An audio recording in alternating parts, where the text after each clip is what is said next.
Okay, so good evening to everybody students. So आज हम chapter वो वाला डिस्कस करते हैं जो बच्चों की परेशानी है 11th क्लास में। ये जो चैप्टर है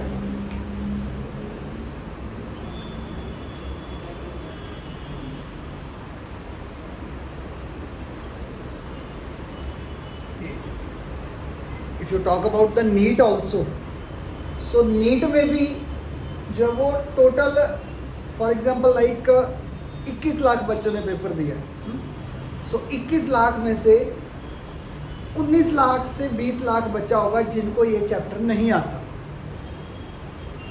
आना का मतलब वो होता है कि दो तरीके होते हैं कि चैप्टर आना, और दूसरा वो होता है कि चैप्टर को समझना।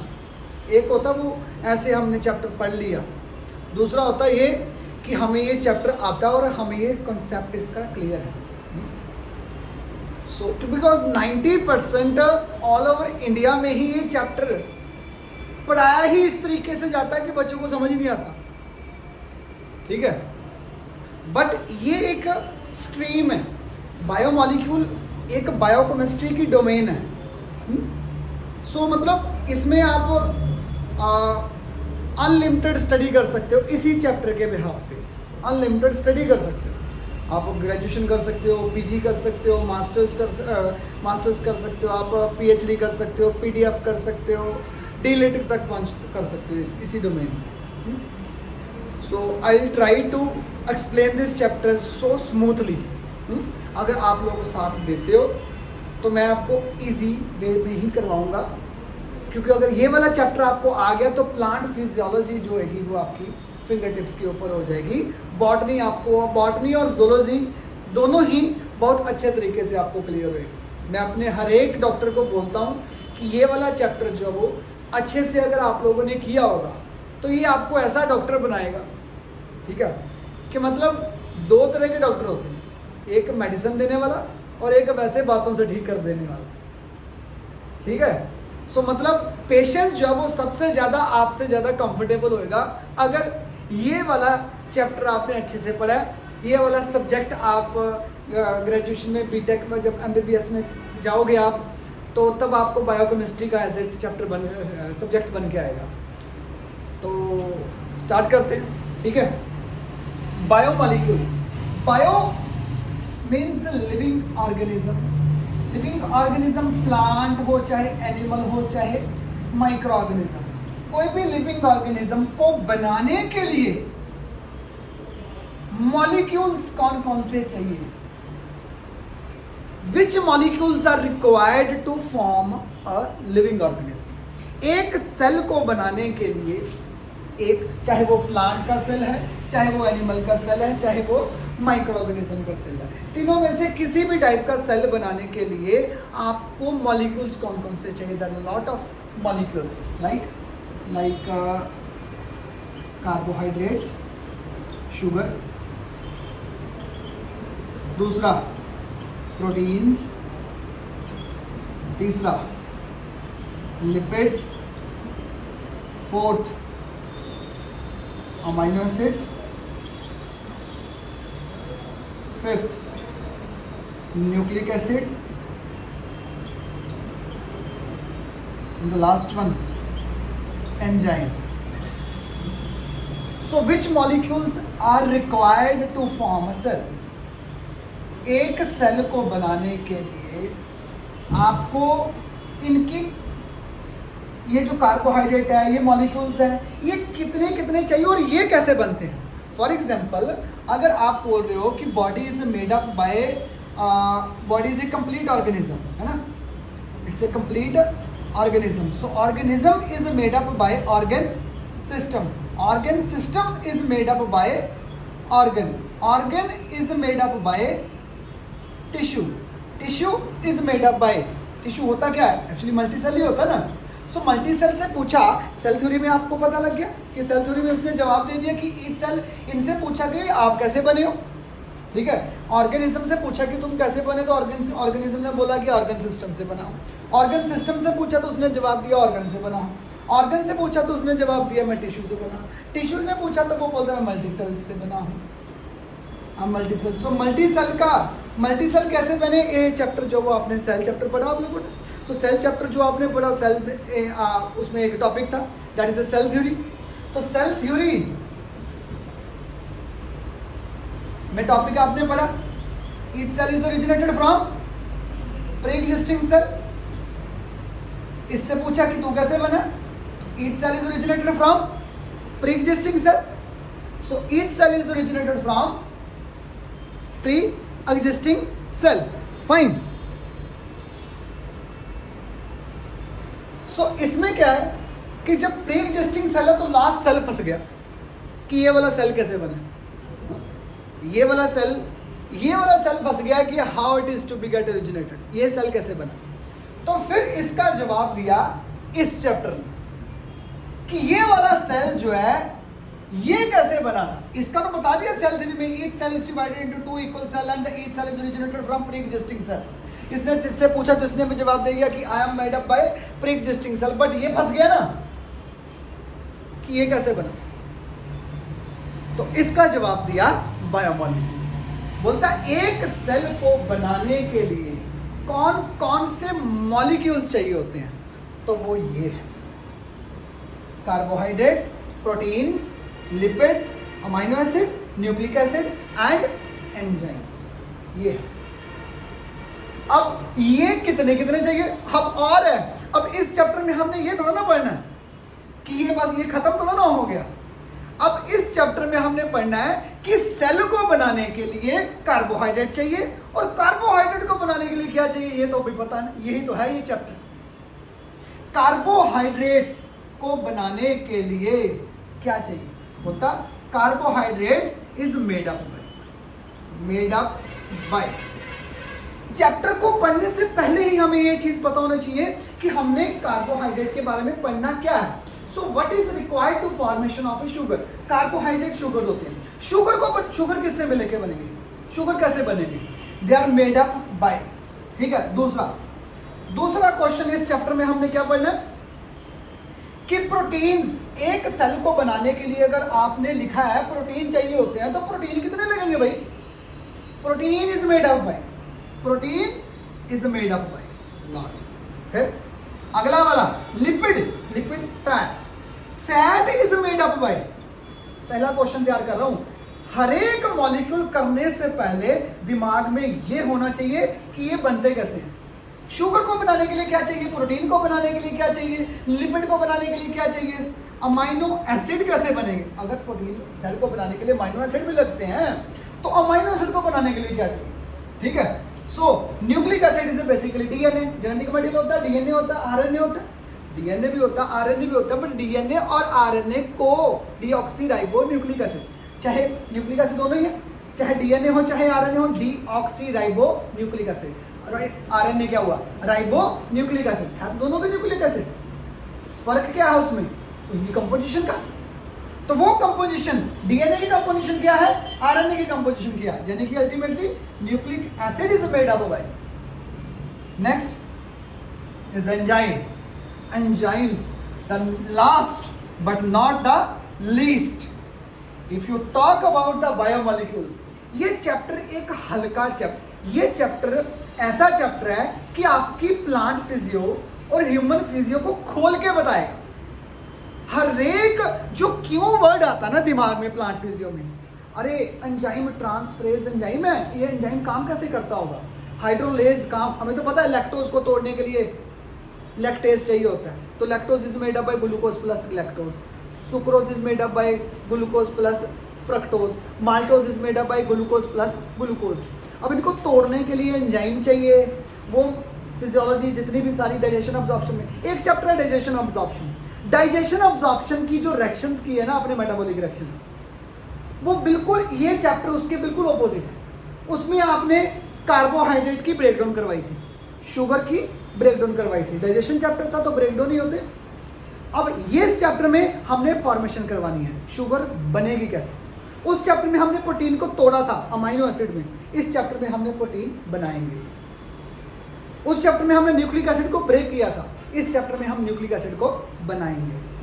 So that is anabolic reaction सारी की सारी इस चैप्टर में, और कैटाबॉलिक रिएक्शन सारी की सारी digestion reaction. Digestion and absorption chapter है, ठीक है। सो 1 by 1 ये मॉलिक्यूल बने कैसे हैं, पहला क्वेश्चन। दूसरा क्वेश्चन,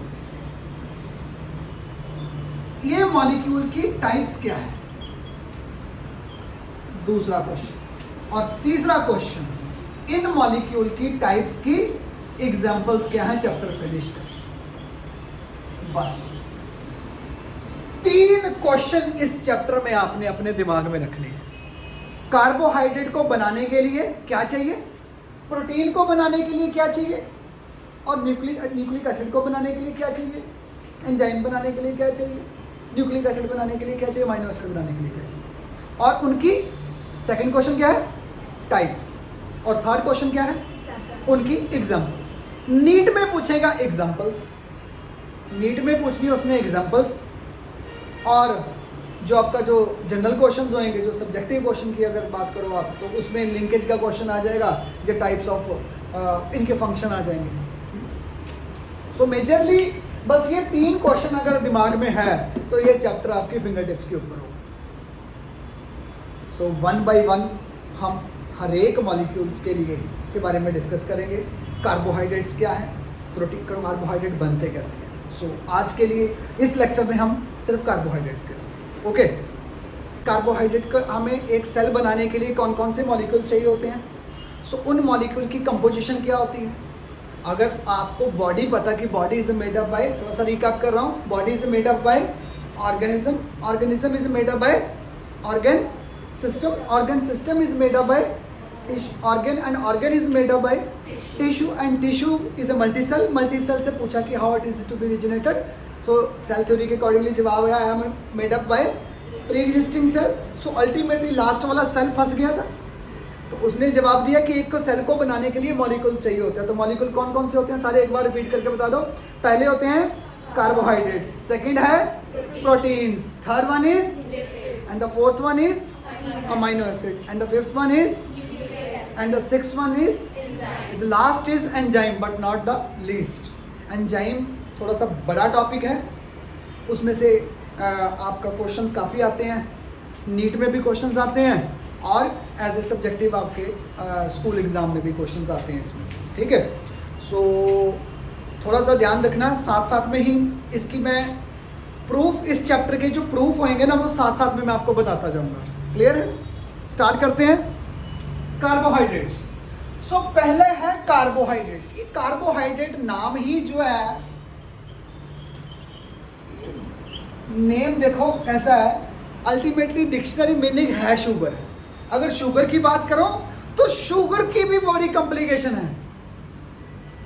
कईयों को लगता है कि शुगर जो है ना, बस वो वही है, आज तक आप लोगों ने जो शुगर देखी है वो वही देखी है, चीनी घरों में देखी है, टेबल शुगर ही देखी है सबने। और जब भी शुगर की बात करो तो आपके दिमाग में बस जब वो चीनी आती है, टेबल शुगर ही आती है। बट नहीं, ऐसा नहीं है। शुगर की अलग अलग टाइप्स है। मतलब शुगर, डायबिटिक पेशेंट है, उसका डायबिटीज, उसका शुगर लेवल बढ़ गया, हाँ, उसका शुगर लेवल बढ़ गया, बोलता उसने मीठा तो खाया ही नहीं था, फिर शुगर लेवल कैसे बढ़ गया। You might have heard about this thing कि ना इतना ज़्यादा नहीं खाना चाहिए, ज़्यादा मैं खाऊंगा तो मेरा शुगर लेवल बढ़ जाएगा। मगर शुगर लेवल कैसे बढ़ जाएगा जब मीठा खाया ही नहीं। ये कुछ खाना खाने से भी शुगर बोलता बढ़ जाएगी। बोल खाने में कौन से, मैंने कौन से चीनी की चपाती खाई है, हाँ चीनी परोठा होता है, चीनी परोठा होता है, मतलब मैंने कौन सा चीनी परोठा खाया। शुगर की टाइप्स अलग अलग तरह की होती है। ये जो आपके दिमाग में जो एक जो शुगर है ना, वो एक अलग शुगर है। वो जो चीनी वाली जो शुगर है ना, उसको साइड पर रखो। अब ये और भी शुगर है, अब चावल में भी शुगर है, चपाती के अंदर भी शुगर है, बिना मीठे वाली। मीठे को दिमाग पे साइड पे रखो, सब में शुगर है, बट शुगर जो है वो अलग अलग तरह की। कार्बोहाइड्रेट्स है। एक चीज का ध्यान रखना, जब भी किसी का सफिक्स ओस लग जाए, जब भी किसी का सफिक्स ओस हो तो समझ जाना कि बात शुगर की हो रही है। फॉर एग्जाम्पल ग्लूकोज, सुक्रोज, और बोलो फ्रक्टोज, और सेलुलोज, और माल्टोज और लैक्टोज और ग्लैक्टोज। ये जब भी किसी का सफिक्स ओस आ जाए तो समझ जाना कि बात शुगर की होगी। अब ये जो कार्बोहाइड्रेट्स है ना, इसको बनाने के लिए मैंने आपको उस दिन भी पहले भी बोला था कि हमें ये चीज देखनी है कि कार्बोहाइड्रेट्स आर मेड अप है, शुगर बनती कैसे है। मतलब 3 चीजों से मिलकर बनती है, एक है कार्बन, एक है हाइड्रोजन और तीसरा है ऑक्सीजन। कार्बन, हाइड्रोजन, ऑक्सीजन, इन 3 चीजों से मिलकर तो बनती है शुगर। Carbon, hydrogen, oxygen.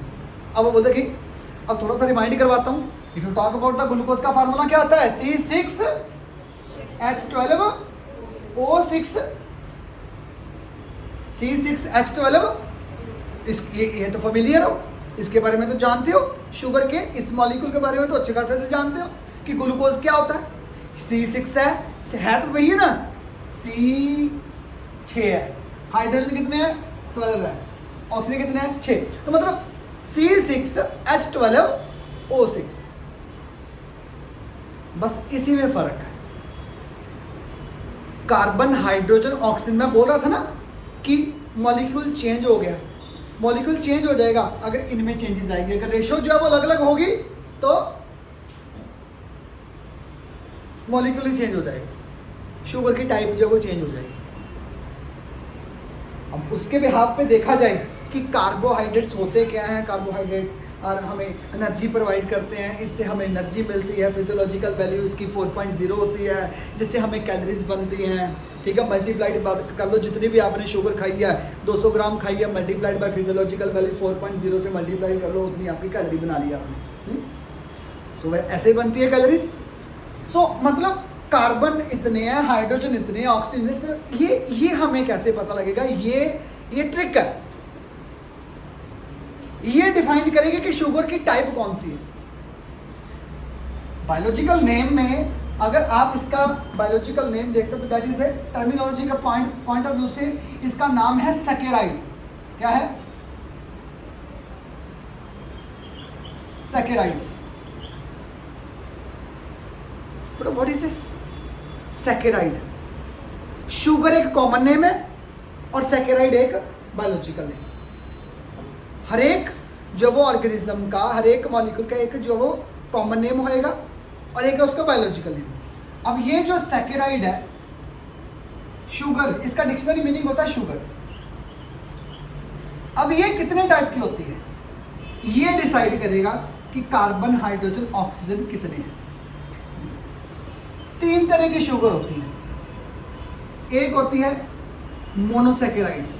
क्या होती है? मोनोसैकेराइड्स।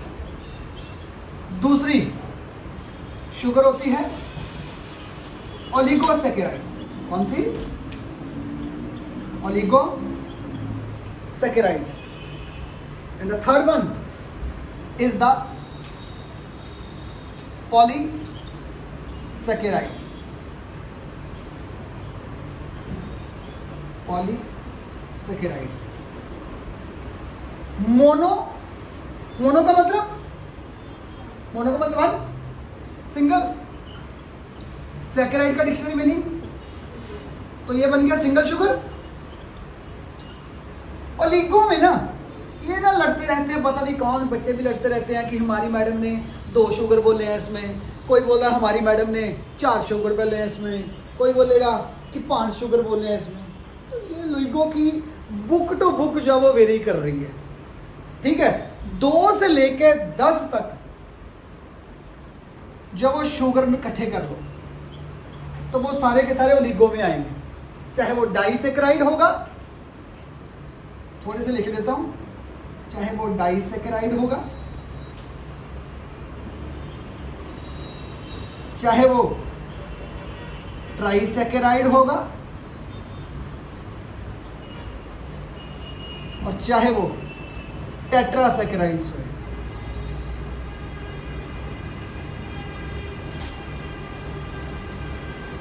फाइन।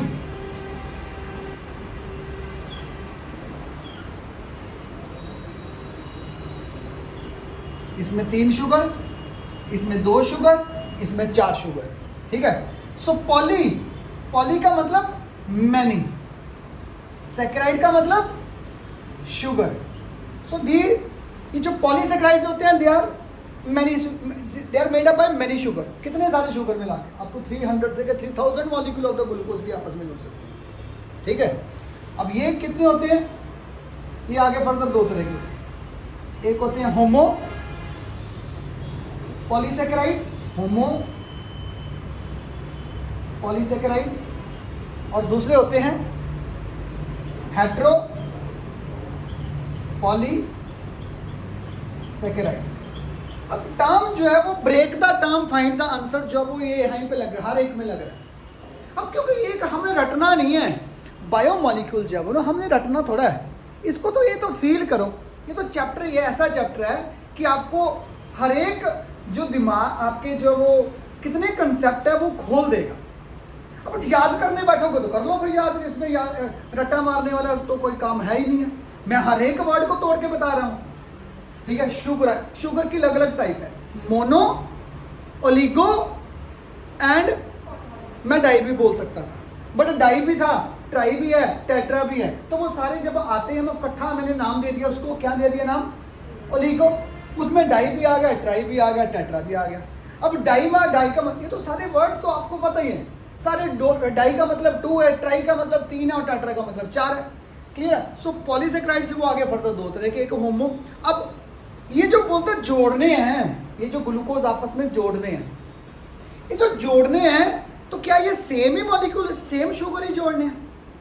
इसका जवाब थोड़ा बाद में बताता हूं, पहले हम मोनोसैकेराइड्स के ऊपर फोकस करते हैं। फाइन, कि ये क्वेश्चन ये हम क्यों कर रहे हैं, इसका जवाब मैं इसलिए इस पॉइंट ऑफ व्यू से देना चाहता हूं कि मोनोसैकेराइड कौन है। मोनोसैकेराइड जो है ना, ये फार्मूला कैसे बना, CH&O, लड़ाई इसकी है।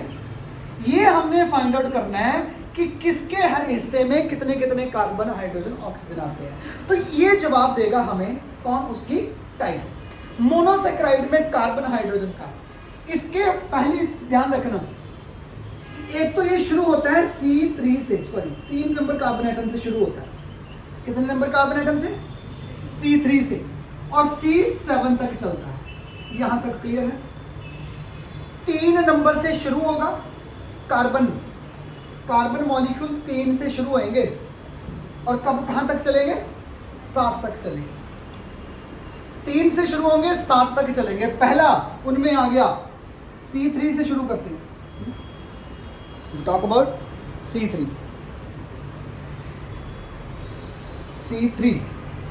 मैंने क्या बोला, C3 का मतलब ट्राई कि डाई, ट्राई, तो we can call it as triose. बोलिए, किसी को कोई परेशानी, ट्राईओस। 3 नंबर कार्बन एटम की शुगर को ट्राईओस बोलेंगे, वो तो हेक्सोस भी तो बोलते थे, और 6 नंबर को बोलते थे ना। ग्लूकोज में कितने कार्बन एटम होते हैं, उसको हेक्सोस बोलते हो ना, तो 3 नंबर वाली को क्या बोलोगे? अब समझ आई कि ग्लूकोज में सिर्फ C6H वाला वो O6 नहीं होता, मतलब कि शुगर में सिर्फ C6H वाला O6 ही नहीं होता, कुछ और भी हो सकता है। इसका फार्मूला है C3, क्योंकि 3 कार्बन एटम है। अब फार्मूला जो मोनोसैकेराइड का फार्मूला होता है ना, ये ग्लूकोज के फार्मूले से बता देता हूं आपको। आज आपको पता लगेगा कि ग्लूकोज का फार्मूला C6H वाला O6 क्यों है, क्योंकि इसका फार्मूला होता है CnH2nOn। बोलिए, ये होता है फार्मूला, CnH2n एंड ON। जितने कार्बन होंगे उतने ही ऑक्सीजन होंगे, और हाइड्रोजन उससे डबल होंगे। लो, फार्मूला बन गया। अब मैं नहीं बताऊंगा, ट्राईओस का फार्मूला देखो, आपने खुद ही बनाना है। C3H6O3। लो जी, डन है। ये 3 कार्बन एटम का शुगर बन गया, ठीक है। अब आ गया दूसरा C4। लेट्स सी, इसको क्या बोलूं, ट्राईओस की जगह 4 कार्बन एटम को क्या लिखूंगा, Tedros. Very good, Tedros. 4 carbon atom है, शुगर है, इसलिए ओस लगा दिया, बन गया टेट्रोस। फार्मूला बताइए, H8O4। हाँ जी, ठीक है, नेक्स्ट आ गया C5, 5 कार्बन एटम वाला पेंटोज। क्या है? पेंटोज। पेंटोज की शुगर फार्मूला बना C5H10O5। डन। नेक्स्ट अब आया आपके सामने द मोस्ट अवेटिंग हीरो, जिसकी वेट थी आप सबको, C6। ग्लूकोज आ गया ना, तो आज पता लगा आपको कि ग्लूकोज का फॉर्मूला C6H12O6 क्यों होता है।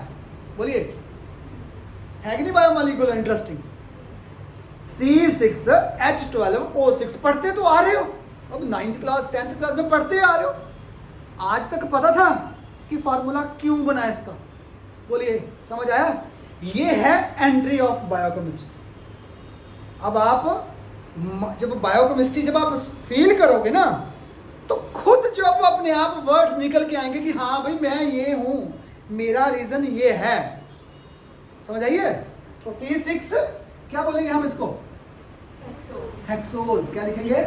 हेक्सोज। तो C6H12O6। डन है? लो, तो हमने कितने कार्बन एटम तक लिखा हुआ है? C3 से लेके, तो 7वां लिखना पड़ेगा भाई। तो C7, देन H, सॉरी इसको क्या बोलेंगे? हेप्टोज। क्या बोलेंगे? हेप्टोज। फार्मूला क्या आएगा? C7H14O7। लो, तो जी ये शुगर बन गई सबकी। ये शुगर जो वो आई थिंक सबको क्लियर हो गया कि 3 कार्बन एटम से लेके 7 कार्बन एटम तक सारे का सारा फार्मूला क्लियर हो गया। वो पता लग गया आज कि ग्लूकोज को C6H12O6 क्यों बोलते हैं, क्योंकि फार्मूला क्या होता है? CnH2nOn। क्लियर है? यहां तक ठीक है? ये तो था जनरली, इसमें से कुछ नहीं आना, ये बस समझने के लिए। अब नीट में क्वेश्चन पता क्या पूछे, ये थोड़ा पूछना, I already discuss with you.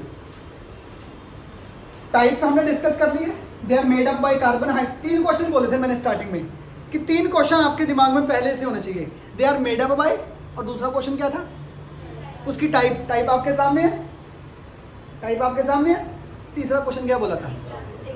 And the last but not the least, example के बिना तो आपकी गति नहीं है।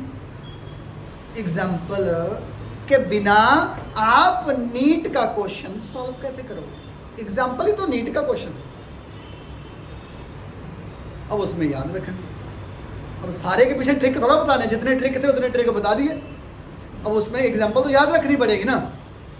एक तरीका है वैसे याद रखो, अब दूसरा ये तरीका कि प्लांट फिजिक्स जब शुरू होएगी तो वो सारे के सारे आपके सामने होंगे। पेंटोज भी सामने होएगा, टेट्रोज भी सामने होएगा, हेक्सोज भी सामने होएगा। ये सारे प्लांट फिजियो में आपको मिल जाएंगे।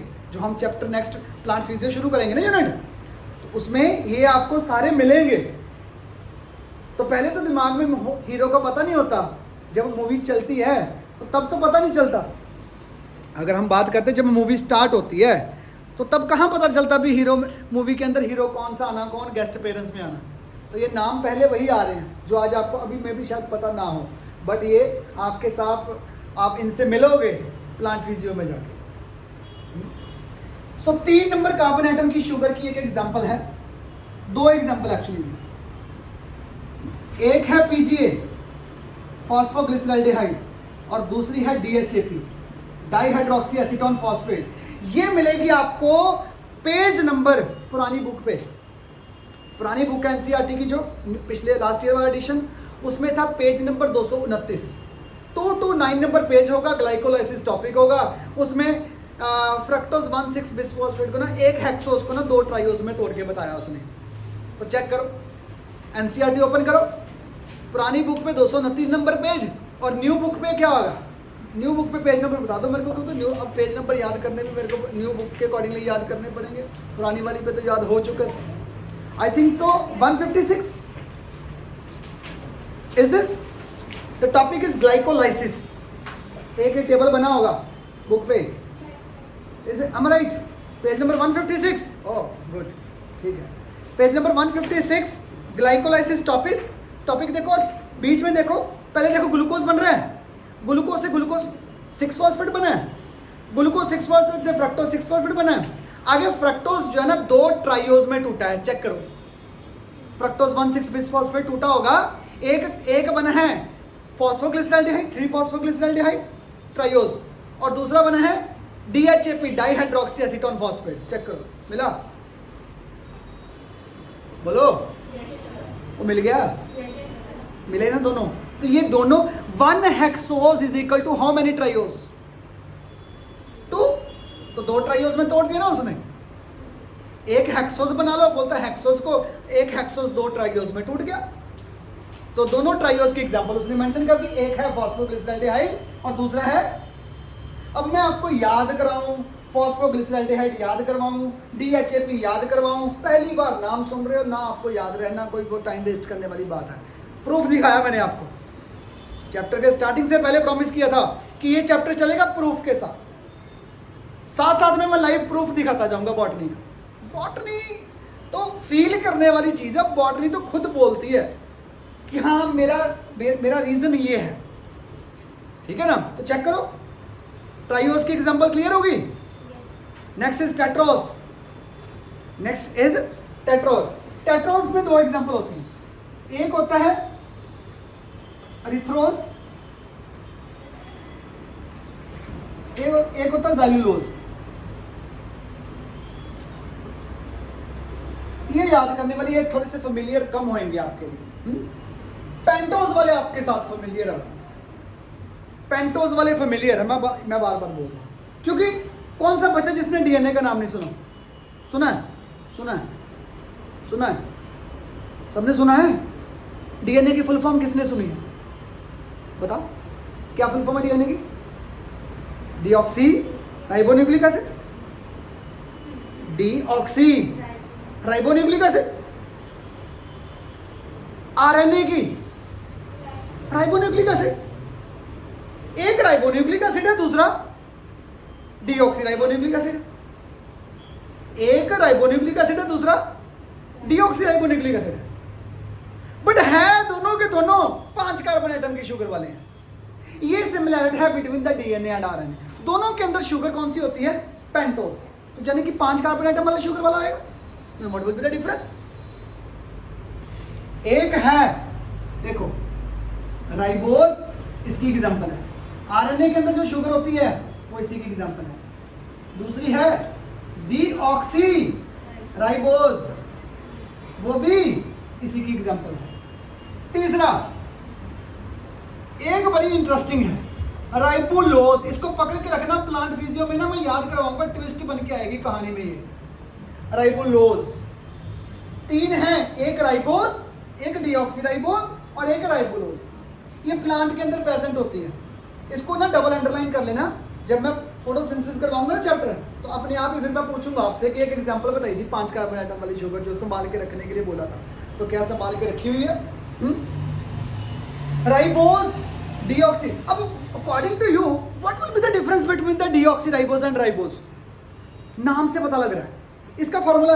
अब 5 कार्बन एटम शुगर वाली है ना, इसमें फर्क थोड़ा सा हल्का सा फर्क है, और फर्क जो है ना वो नाम ही बता रहा है, इसका नाम खुद बोल रहा है कि हाँ भाई ध्यान से बोलियो मेरे को, मेरा फार्मूला ये है। खुद फार्मूला खुद बोल रहा है, देखियो बोलता राइबोज, पहली है राइबोज। राइबोज का फार्मूला क्या होता है? C5H10O5, ये राइबोज का। तो डी वर्ड किसके लिए यूज किया जाता है? डी वर्ड रिमूव करने के लिए कि या ऐड करने के लिए? रिमूव करने के लिए। अब क्या बोल रहे हैं? डीऑक्सी। राइबोज का प्रीफिक्स क्या लगा? डीऑक्सी, यानी कि इसमें से वो बोल रहा है कि इसमें से एक ऑक्सीजन को, then what will be the formula of the DNA? C5H10O4। ये बनी ना बात, समझ आया? ये फर्क है। बट बोलता सर आपने तो बोला था पेंटोज, बोले है तो 5, तो कार्बन एटम तो 5 ही है। मैंने क्या बोला? तो है तो पेंटोज ही हुआ ना, जब कार्बन एटम ही 5 है तो मैं तो पेंटोज ही बोलूंगा कि नहीं? क्लियर है? एक आ गया राइबोज, दूसरा आ गया डीऑक्सीराइबोज और तीसरा आ गया राइबोलोज। डन है? राइबोलोज प्लांट के अंदर प्रेजेंट होती है, याद रखना, याद करेंगे हम जब फोटोसिंथेसिस करेंगे। अब हेक्सोज की तो आपने सुने होंगे, ये जान पहचान वाले हैं। हेक्सोज 6 कार्बन एटम वाली एग्जांपल तो पता ही आपको, बोलिए क्या नाम लिखूं? ग्लूकोज। और नहीं सुक्रोज, सुक्रोज कहां से आ गया? सुक्रोज भी कहां से आ गया? सुक्रोज डाइसेक्राइड है। फ्रक्टोज क्या है? फ्रक्टोज। और तीसरा एक और होता है ग्लैक्टोज। कौन सा? ग्लैक्टोज। 3 एग्जांपल लिखी है मैंने, glucose, fructose, galactose. Glucose, fructose, galactose. Glucose, fructose, galactose. 3 इसके एग्जांपल पे लिख लो। स्यूडोहेप्टलोज है, स्यूडोहेप्टुलोज, ये 7 कार्बन एटम की शुगर। ठीक है, तो ये है एग्जांपल्स मोनोसेक्राइड की। अब मोनोसेक्राइड समझ आ गया, तो मोनो में और डाई में क्या होना? इन्हीं की 2-2 इकट्ठी कर दो। अगर यही 3 हो जाएगी तो ट्राई बन जाएगा। अगर यही 5 हो जाएंगी, सॉरी 5 नहीं, अगर 4 हो जाएंगी तो टेट्रासेक्राइड बन जाएगा। 2 होगी तो डाइसेक्राइड बन जाएगा। इन्हीं 2 शुगर को इकट्ठा करके जोड़ दो तो वो डाइसेक्राइड बन जाएगा। इन्हीं 3 शुगर को इकट्ठा करके बोल दो तो वो ट्राइसेक्राइड बन जाएगा। इन्हीं शुगर को इकट्ठा करके बोल दो तो वो टेट्रासेक्राइड बन जाएगा। 4 इन्हीं को 500-600 शुगर पकड़ो इनमें से और वो इकट्ठी कर दो तो वो क्या हुआ? मैनी, तो वो पॉलीसेक्राइड हो जाएगी कि नहीं? समझ आ गई ना? अब मेन मोनोसेक्राइड समझ आना जरूरी है। शुगर के अंदर अगर आपको मोनोसेक्राइड क्लियर हो गया, अगर शुगर के अंदर आपको मोनोसेक्राइड क्लियर हो गया है तो फिर हमारा काफी काम सौखा हो गया। अब एक एग्जांपल करने जा रहे हैं डाइसेक्राइड की। ठीक है, डाइसेक्राइड की 3 एग्जांपल होती है। अब बोलता सर फार्मूला तो बता दो, फार्मूला तो बता दो। इसकी 3 एग्जांपल, 3 तरह की, ये आपने सुनी होगी। एक है व्हीट शुगर, जो व्हीट के अंदर होती है। खाना खाते ना, चपाती खाते ना, chapati is made up by wheat नहीं, chapati is made up by that atta. Atta is made up, atta is made up by wheat. अब बोलो व्हीट, तो wheat that is made up by wheat. तो व्हीट के अंदर शुगर तो होती होगी ना, तो वो डाइसेक्राइड इसके अंदर दैट इज माल्टोज। कौन सी? माल्टोज। दूसरी सुक्रोज, दूसरी है सुक्रोज, और तीसरी है लैक्टोज। कौन सी? लैक्टोज। माल्टोज, सुक्रोज, लैक्टोज, 3 तरह की शुगर है इसमें। अब है ये क्या है? मैंने किसको लेबल किया? डाई को, ट्राई को, क्या टेट्रा को? डाई को। डाई को किया तो इसका मतलब माल्टोज के अंदर डेफिनेटली कितनी शुगर होती होंगी, और सुक्रोज के अंदर एक्चुअली में माल्टोज इज नॉट, यहां पे मैं प्लस नहीं लिखूंगा। इसको 2 शुगर इकट्ठी मिलती हैं, एक मिलती है ग्लूकोज और दूसरी भी मिलती है ग्लूकोज। एक ग्लूकोज दूसरी ग्लूकोज के पास आती है तो इन दोनों के बीच में बन जाती है क्या? बॉन्ड। इन दोनों के बीच में बन जाती है बॉन्ड। तो 2 शुगर जब आपस में इकट्ठे मिलते हैं, अब दिमाग में क्वेश्चन आ रहा है मुझे पता आपके कि फॉर्मूला, इसका फॉर्मूला क्या आएगा सर? इसका तो फॉर्मूला हमें पता लग गया, CnH2nOn तो बन रहा है। अब वो खुद बनेगा, फॉर्मूला भी खुद ही बनेगा। फॉर्मूला याद नहीं करने होते, फॉर्मूले एक्चुअली में बनाए जाते हैं। सुक्रोज को बनाने के लिए ग्लूकोज प्लस नहीं बोलना, फिर मेरे मुंह से निकल गया प्लस। फ्रक्टोज क्या है? फ्रक्टोज। और तीसरा शुगर आ गया लैक्टोज। मिल्क शुगर होती है, ये टेबल शुगर होती है, घरों में चीनी वाली, याद है? दोबारा याद करवा रहा हूं, जो आपके दिमाग में हर टाइम चलती रहती है। सुक्रोज, हाँ, ये sucrose. Maltose is glucose plus glucose, lactose is glucose plus galactose. Glucose plus galactose, glucose plus fructose, glucose plus galactose, ये 3 शुगर है। अब इसका फार्मूला बनाना है। फार्मूला क्या बनेगा इसका भाई? 2 शुगर है ना, ग्लूकोज का फार्मूला क्या था बताओ भाई? C6H12O6। और इसका फार्मूला क्या है? C6H12O6। इसका भी क्या है? C6H12O6। इसका भी क्या है? C6H12O6। इसका C6H12O6। और इसका वो है तो सारे के सारे हेक्सोज ही है ना ये। कोई स्ट्रक्चरल फार्मूला का चाहे अलग होगा, मॉलिक्यूलर फार्मूला तो वही है। तो अल्टीमेटली फिर then what will be the molecular formula of maltose? Disaccharide का फार्मूला पूछ रहा है, तो डाइसैकेराइड का फार्मूला क्या आएगा? हाँ जी, 2 जोड़ने हैं ना, अब खुद ही बना रहे हैं, प्लस करो। लो जी, हाँ जी भाई, अभी कहानी में ट्विस्ट आएगा। चलो, माल्टोस का फार्मूला क्या बनेगा? एक बार बनाना जरा, क्या लगेगा? यहाँ पे थोड़ा सा मैं इसको रेज कर रहा हूँ, ठीक है, इसको थोड़ा सा रेज कर रहा हूँ। माल्टोस का फार्मूला भी हाँ जी भी बताने पे आ गया, आवाज आ रही है पीछे से, बोलो हाँ जी भाई। C12H24 and O12। बट ये जब हमने ना बुक में देखा तो ये फार्मूला गलत हुआ, पता नहीं क्यों, ये पता नहीं क्यों हो गया। इसके पीछे प्रूफ मजा तो प्रूफ में है। C12H20 कायदे से वैसे होना यही चाहिए था, C12H24 एंड O12 होना चाहिए था सुक्रोज का माल्टोस का फार्मूला, क्योंकि 2 शुगर मिलके बन रहे हैं। इसका भी C6H12O6 प्लस ही करना है कि नहीं, बट नहीं है। And you will surprise to know कि इसका फार्मूला पता क्या होता है? इसका फार्मूला C12H22O11 है। किसी का दिमाग बता दो क्यों? C12H22O11 बताइए क्या कमी है? किस चीज की कमी है? हाँ, 2H हैं? हाँ, चलो जी, यही तो सुनना चाहता था। किस चीज की कमी है? H2O, 2 हाइड्रोजन एक ऑक्सीजन, अब तो बना क्या? वाटर। तो यानी कि पानी की कमी है ना। तो इसका मतलब डेफिनेटली है, जब 2 ग्लूकोज आपस में इकट्ठे होते होंगे तो इनमें से क्या रिमूव होता होगा? इससे ना थोड़ी समझ नहीं आएगी। एक इतनी जबरदस्त एग्जांपल देता हूं आपको, मजा आ जाएगा।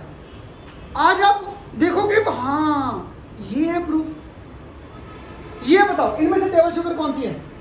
सुक्रोज टेबल शुगर है, चीनी है, घरों पे देखी है, क्रिस्टल देखे हैं, छोटे छोटे क्रिस्टल कितने सुंदर लगते हैं, डायमंड है ना लुक के, कहीं लाइट पड़े उसके ऊपर तो कितने है ना, लुक लाइक पर्ल्स, हाँ चमकते हैं,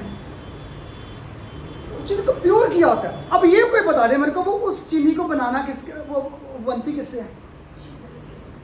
शुगर केन।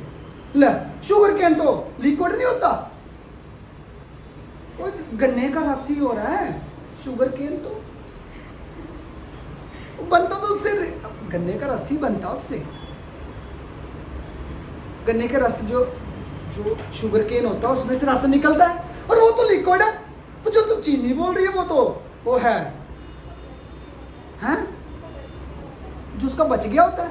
और नहीं, जूस निकाल लेते हैं। मैं सीधा सीधा हल्का फुल्का आपको लेमन थोड़ा सा समझा देता हूँ, क्योंकि ज़्यादा हमने फर्मेंटेशन हमने इंडस्ट्री में अभी जाना, ठीक है। जब इंडस्ट्री में जाओगे तो ज़्यादा डेप्थ में कर लेना, जितना हमें हल्का फुल्का अभी है उतने से काम चलाते हैं। कैसे? बोला गन्ने के रस को ना बिछा दो। गन्ने के रस, चीनी कैसे बन गई?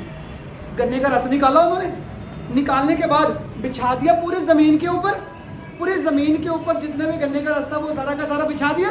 बिछाने के बाद उन्होंने क्या किया, उस गन्ने के रस में से जो है वो पानी इवेपोरेट करवा दिया। क्या करवा दिया? पानी इवेपोरेट करवा दिया। इसके अंदर जो दो शुगर होते हैं ना, ग्लूकोज और fructose, fructose is sweetest sugar मानी जाती है, फ्रूट शुगर होती है ये। तो ग्लूकोज और फ्रक्टोज जब दो शुगर आपस में पास आए तो उनमें से क्या उड़ गया? पानी। पानी उड़ गया तो पानी का फार्मूला तो निकाल दो वो, तो क्या बना फार्मूला? इसका भी क्या बनेगा फिर? C12H22O11, इसका फार्मूला C12H22O11। भाई डाइसैकेराइड का फार्मूला आपने खुद बना लिया है। क्यों बना? इसमें से पानी की किस चीज की कमी है? और सुनो, एक और प्रूफ लो। अब चीनी के अंदर जो सुक्रोज है, जो सुक्रोज है, उसमें चीनी बनी कैसे थी? उसमें से क्या निकाला था? पानी निकाल दिया था, तो वो जुड़ गए थे। अब हम स्कंजवी पीते हैं ना, हम दिल्ली की मशहूर स्कंजवी लगी होती है, पीते हैं। उसमें क्या होता है कि वो चीनी डालते हैं, पानी के अंदर चीनी डालते हैं, पानी के अंदर चीनी डालते हैं कि चीनी के अंदर पानी डालते हैं? पानी के अंदर चीनी डाल दो, चलो अल्टीमेटली सेम ही गोल हुआ, क्या नहीं?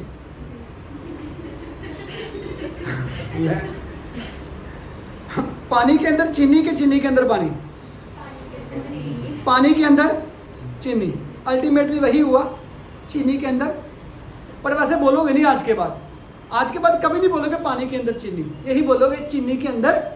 क्यों बोलोगे? क्योंकि उसमें से चीनी कब बनी थी? जब उसमें से क्या निकला था? अब वो जो स्कंजवी है ना, वो एक ना सिंपल सोल्यूशन होता है जो हमें इंस्टेंट एनर्जी देगा। जितना हमारा डाइसैकेराइड होगा, पॉलीसैकेराइड होगा, उतना हमें डाइजेशन करने के लिए थोड़ा सा औखा होएगा। जितना सिंपल शुगर होएगा उतना हमारे लिए इजीली अब्जॉर्ब हो सकता है। तो इसीलिए हम स्कंजवी पीते हैं, इंस्टेंट सोर्स ऑफ एनर्जी। तो अगर जुड़े हुए होंगे तो उनको तोड़ने के लिए, अब ये बॉन्ड क्यों बनी थी? क्या रिमूव करके? और ये बॉन्ड कब टूटेगी? जब पानी इसमें डाल दोगे। तो जब चीनी के अंदर पानी डालोगे तो ग्लूकोज अलग हो जाएगा, फ्रक्टोज अलग हो जाएगा, सिंपल शुगर हो जाएगा, पानी पियोगे, इंस्टेंट एनर्जी मिल जाएगी आपको। क्योंकि जब तक वो चीनी है ना, डाइसैकेराइड है, तब तक जो है वो आपको एनर्जी नहीं मिलेगी, जब तक वो सिंपल शुगर में कन्वर्ट, मोनोसैकेराइड में कन्वर्ट नहीं होगी। क्योंकि एनर्जी आपको डाई ने नहीं देनी, एनर्जी आपको देनी है मोनो ने। तो इसीलिए वो पानी रिमूव कर दोगे तो वही सिंपल हो जाएगी। पानी रिमूव कर दिया तो अलग अलग हो जाएंगे, सिंपल शुगर हो जाएगा, एनर्जी में। आई थिंक क्लियर है। और ये तो था फार्मूला। तो जनरल फार्मूला डाइसैकेराइड का क्या बना, चेक करते हैं। CN, अब H बताओ कितना? H2N -2 और O कितना? ON -1, ON -1। तो ये फार्मूला बना डाइसैकेराइड का, ये मोनोसैकेराइड का, ये डाइसैकेराइड का। क्लियर है? ओके है? समझ आई है? शुगर समझ आया, कार्बोहाइड्रेट समझ आए हैं। सो मोनोसैकेराइड हो गया, ओलिगो हो गया, ओलिगो में डाई कर लिया हमने, ऐसे इसमें ट्राई में बना देंगे। बना लोगे ना ट्राई? ठीक है। होमवर्क क्या आपका? ट्राइसैकेराइड मॉड्यूल में चेक करना है, ट्राइसैकेराइड की एग्जांपल ढूंढ के लेके आनी है कि कौन से शुगर जो है वो मिलके ट्राइसैकेराइड की कोई एग्जांपल है और वो कौन कौन से शुगर से मिलकर बनाते हैं। अब मैंने आपको डाई की बताया ना, सुक्रोज बनाने के लिए ग्लूकोज प्लस फ्रक्टोज चाहिए, लैक्टोज बनाने के लिए ग्लूकोज प्लस गैलेक्टोज चाहिए। इसे ही आपने ट्राइसैकेराइड का ढूंढ के लेके आना। ट्राइसैकेराइड की कोई एग्जांपल ढूंढनी है, फिर that is made up bye कौन से 3 शुगर। फिर टेट्रासैकेराइड की एक एग्जांपल ढूंढ रही है, that is made up bye कौन से 4 मोनोसैकेराइड्स। क्लियर है? तो आज के लिए हमने मोनोसैकेराइड और डाइसैकेराइड हम कर चुके हैं। इसके बाद नेक्स्ट लेक्चर में करेंगे हम पॉलीसैकेराइड्स। सो पॉलीसैकेराइड एक थोड़ा सा अलग से टॉपिक है, बड़ा टॉपिक है थोड़ा सा, to be continue in the next lecture. Make it sure everybody समझ आया? क्लियर है? Okay, thank you so much.